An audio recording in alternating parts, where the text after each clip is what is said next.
नित्यदेव 5 आहेत. त्याच्यामध्ये गणपती, सूर्य, शक्ती, शक्ती म्हणजे देवी, शंकर आणि विष्णू. हे 5 देव तुमच्या आमच्यासाठी फार महत्वाचे आणि हे नित्यदेव आहे. जो गणपतीची उपासना करतो त्याला गणपत्य म्हणतात. जो सूर्याची उपासना करतो त्याला सौर म्हणतात. जो देवीची उपासना करतो त्याला शाक्त म्हणतात.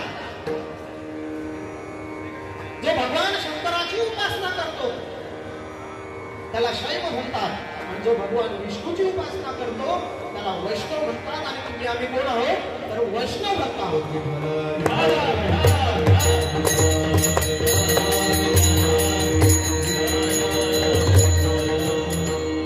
तुम्ही आम्ही वैष्णव भक्त आहोत. तुम्ही आम्ही त्या विष्णूची आराधना करतो. भगवान विष्णूच्या अवतारांचा जर आपण विचार केला तर मत्स्य, मत्स्य, वराह, नृसिंह, त्याच्यानंतर वामन, परशुराम, राम, कृष्ण, बुद्ध आणि शेवटचा होणारा कलियुगाच्या शेवटी होणारा कल्की अवतार आहे. या अवतारांपैकी आपण राम, कृष्ण आणि आपल्या पांडुरंगाचे अर्थात आपण त्या विष्णूचे भक्त आहोत म्हणून आपण वैष्णव भक्त आहोत. पण तुम्ही आम्ही जे वैष्णव भक्त आहोत, आपण वैष्णव भक्त म्हणतो त्या विष्णूचे भक्त म्हणतो. आणि वास्तविक आता साजरी करतोय त्या देवीची आराधना, त्या देवीचा नवरात्र उत्सव साजरा करतोय. मग आपण वैष्णव भक्त असताना सुद्धा त्या देवीची आराधना का करावी? जर तुम्ही आम्ही वैष्णव भक्त आहोत तर त्या देवीची उपासना, त्या देवीचा उल्लेख का करावा? प्रश्न पडतो ना बराच.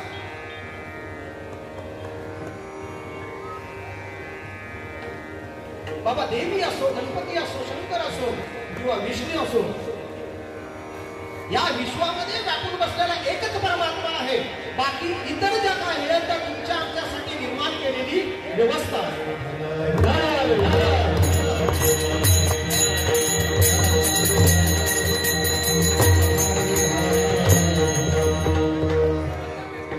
या विश्वामध्ये व्यापून बसलेला एकमेव परमात्मा आहे बाबा.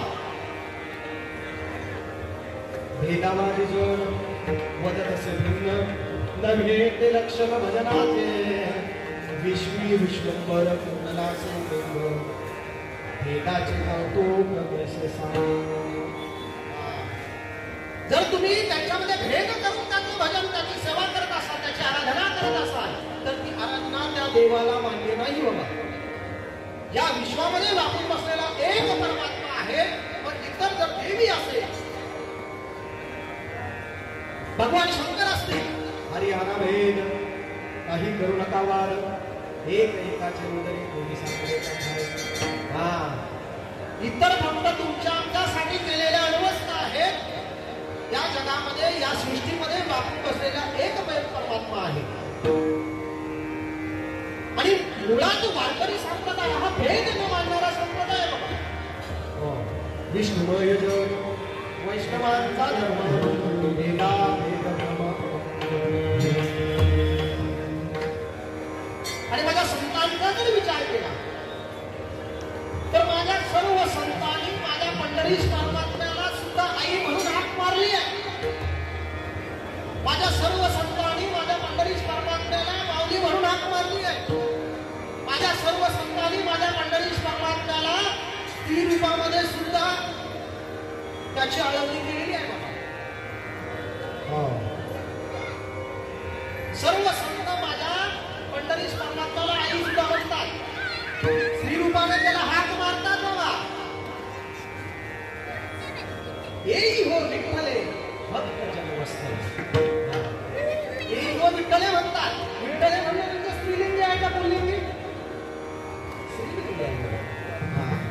दिनाची माऊली अजिना देवी, दिनाची माऊली आज ती पत्नी म्हणतात.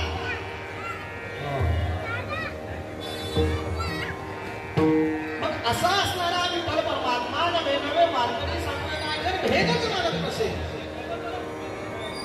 तर या 9 दिवस केलेली त्या देवीची उपासना म्हणजे प्रत्यक्षात माझ्या पांडुरंगाचीच उपासना आहे.